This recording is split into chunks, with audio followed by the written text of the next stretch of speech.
2? 3. 3 press box. 3 press box. Stand by 3. And welcome back here to Blue Mary Park. We're to the bottom of the second, a 3-1 ball game. William & Mary trails the Pride, and it's my great pleasure to welcome in what I will call you, Dean, is a super fan, because it's the simplest term I can think of, but there is no bigger baseball fan that has come around Blue Mary Park than yourself, Dean, and give the fans an idea of how many baseball games you've attended over the last 5 years. The last 18 is probably last 18, better. Yeah. Well, certainly, first and foremost, Pete, thank you very much for having me on. As far as exactly how many, it was 253 at the beginning of the season. I believe I've been to 12 now, so I'm somewhere around 265. But yeah, I've had the absolute privilege, honor, and blessing of watching William & Mary baseball ever since I was 9 years old in the 2008 season, and been an adamant supporter of this team through thick and thin. Well, those that know the face and the name of Dean Barker, and especially our alumni who played in this program, an everyday presence out here at Blue Mary Park. And I'm sorry, I was not, I knew it was more than 5 years, but 18, I don't know I knew. But yeah, what was the inception here? What is what was it that attracted you to the program and made you such an ardent fan? Well, I got involved with Tribe Baseball shortly after I got involved with baseball itself. I was, as I said, I was 9 years old. Came to, our first game was opening day 2008 against St. Joseph. I was a big bullet back through the middle by Jamie Laskowski gets this second inning off to the right start. He'll be a leadoff base runner. A bullet back through that box, and Dean, you must be good luck for the offense. I'm sorry, go ahead. When you started watching baseball or playing baseball, you came out and supported the Tribe program. So that 2008 season, for those who were not around, that was one of the best seasons in school history. Won a total of 36 games that year. And in the CAA tournament, we actually ended up upsetting on their home field the number 1 seed UNCW Seahawks, who won a total of 44 games that year. So that was a very special year for that team, and we went to more or less all of the games here, and were able to support the team, develop a lot of close friendships, with a lot of those guys. One thing that I would say that a lot of people don't know about this team, we've been through some lean years. There were times where me, and especially my brother Ross, our parents, we were more or less the only ones here.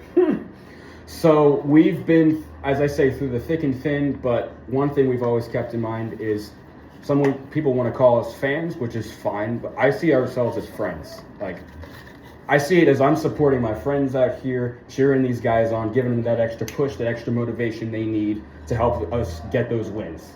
Well, there's no doubt you've been a consistent presence, and anybody who's been around the program at all will recognize you, if nothing else, by the glove. And I'd forgotten about your brother always being in tow as well, certainly in those early years, as here's a mound visit for the Pride.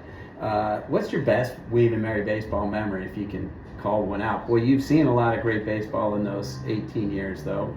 Certainly, I've got a lot of memories, and it's hard to trickle it down to one. Well, were you there in North Carolina State in 2013? I was there. That was very special. What I would say was even more special. Probably it was the 2016 season when that team won the CAA championship, and supporting them through thick and thin.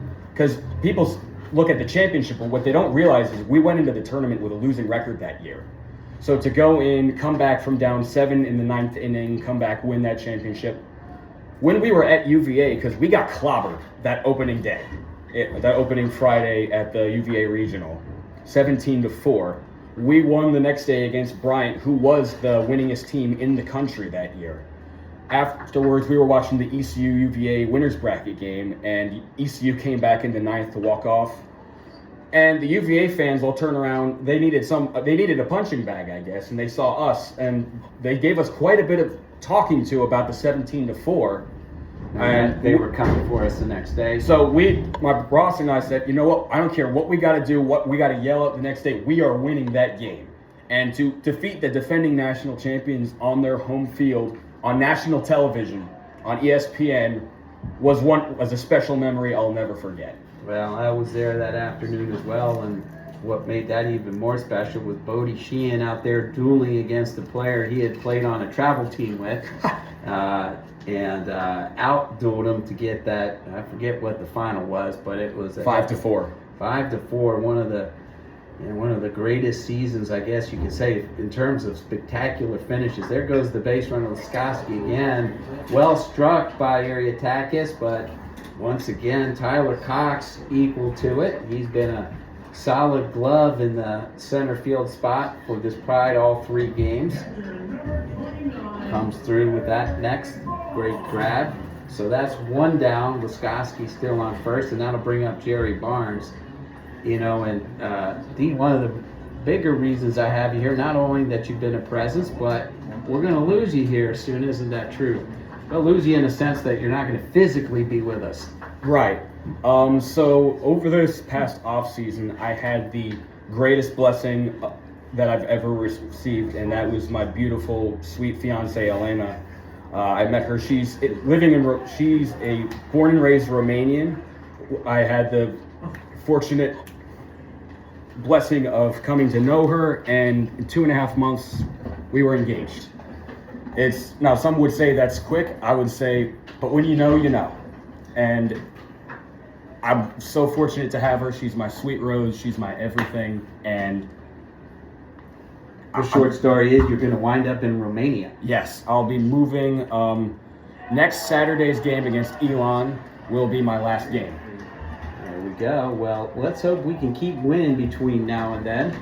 Yeah. Drive on a little bit of a winning streak here. Got 2 in a row. Looking for a third. Right now, Laskoski, he stole second, advanced to third on that wild pitch. So the Tribe's got a 1-out base runner at third, with Barnes trying to make some progress here against Sean Hamilton. Tribe have 2 hits, as does Hofstra. And Dean, so how many road trips are you typically making a year to see the Tribe team? Anything in the state? So last year was a crazy year for both me and Ross, because we were living in Harrisonburg at the time. We managed, with the CAA tournament included, we actually managed to make it to 16 games. We went to go see them in UVA. Unfortunately, that was a loss, but we certainly, made our voices heard down. You can hear us on the radio broadcast if you go back and watch. And we actually went down for the CAA tournament. That's a slow roller. That's going to score a run. Will it be a base hit? Yes, it will. Yes. So Barnes beats it out. And we're denying Dean the actual opportunity to yell like he probably wants to at this moment. I appreciate that. But that's the second run of the game for William and Mary, and a manufactured one, a single, a steal. You get advance on a pass ball and score on a ground out. You're getting another look here. It'll be ruled an error. I'm not sure which player will get it. Probably the third baseman, though. He never touched the ball. Anyhow, you're back now. So still 1 out. Barnes on first. Owen Wilson at the plate. And Dean, where are you living now? So my brother and I are living in Newport News, so it's 25 minute drive. It's not too bad. One reason we were also able to make it to so many games growing up is just beyond the trees behind the soccer stadium is our house. Oh, wow. You can hear, no longer the announcer, but we could hear Ed Sadowski, our old announcer, loud and clear from our backyard as we were throwing the ball around back there growing up. Wow, so proximity was one of the bigger factors. I didn't realize that. Ed Sadowski, again, that's another name. If you know, you know. Ed was the voice of William & Mary's ballpark, William & Mary Park, from its inception in 1999 all the way up until like 2018. Did every single ball game. So you have a rival there, Dean, in terms of consistency. Ed is going to probably retire as the all-time leader in most games announced in William & Mary history. That's quite all right. Ed's a great guy. He was actually our neighbor too. Well, there you go. That's true. I didn't know Ed lived there. Now Ben Parker in the top of the Tribe orders in the queue. 1 run already across this inning. Wilson on first, reached by a fielder's choice. 2 outs. Parker with a 13-game hitting streak.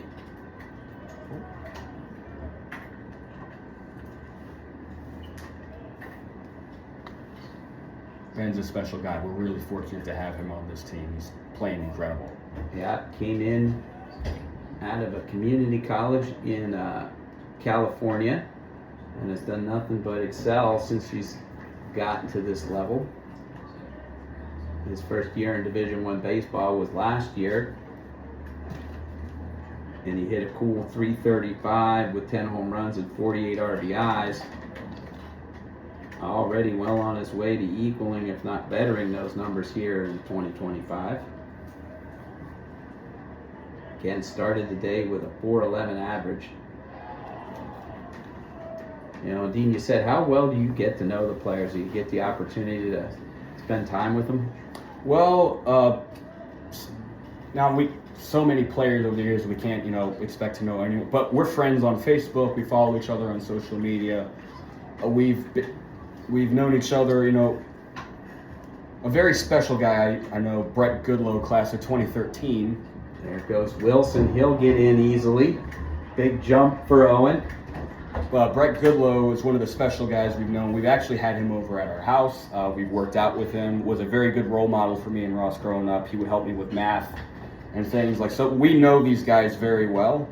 As we moved away, for college and other work and other things, we weren't able to, come together as much, but we still talk to these guys very regularly. And as I said, yes, we're fans, but we're first and foremost friends. Yeah, well, you'll be missed. It'll be well, I'm sure though you'll wind up your way back here. We'll see. It's not a 25-minute drive anymore. No. But as I like to say, I'll always have a special place in my heart for William and Mary baseball. But where I'll put all, the passion will be into giving love to my beautiful, beautiful wife. Well, Dean, we appreciate the time you spent with us, and passion would certainly describe you as your time here at Plume Mary has been not only noted but appreciated, and thanks so much for joining us. Absolutely. Thank you, Pete. Great to have you, and that'll retire the side for the Tribe. They scored a run, and we'll be back right after this quick commercial break.